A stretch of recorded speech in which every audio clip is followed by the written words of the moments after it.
All right, so I've talked about charging the car, and I learned something interesting. When I was away for the 10 days or so I was away, I had charged the car before I left and then left it unplugged. And it did lose some amount of charge while I was gone. So clearly there was no way for it to come on, but it does some electronic things. It's connecting to the internet, it's doing some other things. It connected to my Wi-Fi and reminded me I have an update. But it did lose some number of miles over that 10 days. I think it was something like I want to say it was about 20 miles it lost just being parked in my garage. And I thought that was kind of interesting, and I was like kind of thinking about it and was wondering about it a little bit. So I've been doing a little more research and kind of looking into it a little more. And I also noticed that yesterday when I was driving, I had charged up until, I guess it was today's Tuesday, and I had charged Sunday night into Monday morning. And I went and used the car, and I noticed the car was using more power than I thought it was going to. Interesting thing that it was kind of going back and forth, and I noticed that it went down. The mileage went down more than I thought it would. I'll show you in just a second. But had a little interesting thought about that, and so I was kind of going back and forth and giving it some thought and watching some videos, and I think I've learned a little something about the car. Okay, so here's what I was noticing. As I was driving along, I noticed that I had 180 miles when I got in the car yesterday. And I drove about between 5 and 7 miles, and it went down to 170 miles. And then when I was driving back a couple of miles, it went down to 160 miles. So I noticed that it dropped off significantly. And I didn't drive the car. I drove it a little bit this morning. I had to run one errand. I drove maybe a mile or so. And then I drove here to this park that I'm sitting in, and I drove maybe a couple of more miles. So I've lost some more mileage over the course of overnight and whatever. So this is why I need to charge more regularly. So as I look at the charging component here, and sorry about all the light that's coming in. It happens to be a beautiful day, and with all the glass on this car, it's showing through. So the limit here is set at, I believe I have it set at, let's see, I have it set somewhere. I'm going to try and reset it. Now, Tesla will give you different information about this, about where it should be set. I believe where you want to set it is closer to 90%. So let's see, I think I've got it set close to 90. Right. There we go. That should be, right in there should be about right. So we'll set the limit a little higher. And we'll charge it up a little bit more, and we'll continue to charge it overnight. Because something I'm noticing as I'm looking at the car is just the way it uses power. If I look at the energy consumption here, there's an energy tab here. I noticed that the range on here, so that you see that the range over here says it's 101 miles that I can go, based on my energy consumption. But it's saying I have 122 miles left on the charge. So my energy consumption is unusual, and as I look at the bar graph that they put up here, and they kind of show me over time how it's working, I noticed that there's something interesting happening here. And I see that, you know, there was this period of time when I had this big spike. And I believe that's when I was driving yesterday, and I'm not sure why that would have been like that.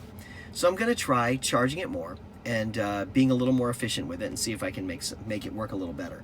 I think that I can. Now it's just a question of actually going through and playing with it a little bit to try and make this a little more efficient. Because what I'm afraid of is that I'm going to misuse the battery and then not have the battery last a long period of time. So Elon Musk, I guess, was going back and forth with various people and saying that we should charge the cars to between 85 and 90% and get to around 10% is the minimum before we charge again. But we should be charging regularly. Now, whether I charge absolutely every night or every other night, I don't know, but I'm going to make sure that I'm charging more frequently than I was, just to make sure that the battery life is maintained that way. And one other thing I wanted to just mention, you notice here it says my average is about 267 watt hours per mile. In my calculation previously, I was using 311 as that number based on the driving. I think my driving has actually gotten a little better in terms of how I'm using it.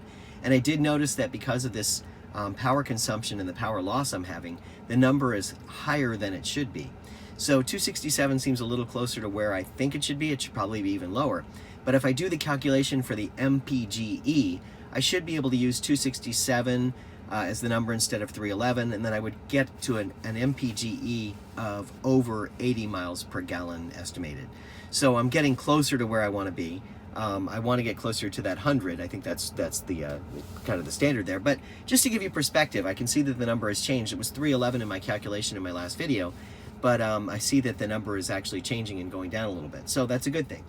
So as I look at it, I think I realize now that what I need to do is go ahead and plug in every night. It's a different sort of mindset. You know, the paradigm is different. You don't just go to the gas station once a week, once every 2 weeks, whatever it is. You have to plug in regularly. And I have to keep the gauge topped off at about 90%, 85 to 90%, to get the most battery usage out of it. And I'm gonna have to do some things once in a while where I charge it to 100%, let it go almost all the way down to 0, 10% or so, and then bring it back up again and then start charging it 85 to 90%. So I'm gonna have to change the way I think about my car. Now, as far as the information I gave you last time, where I'm saying it's a 50 kilowatt hour battery and I'm paying 11 cents, so it costs me $5.50 to charge it.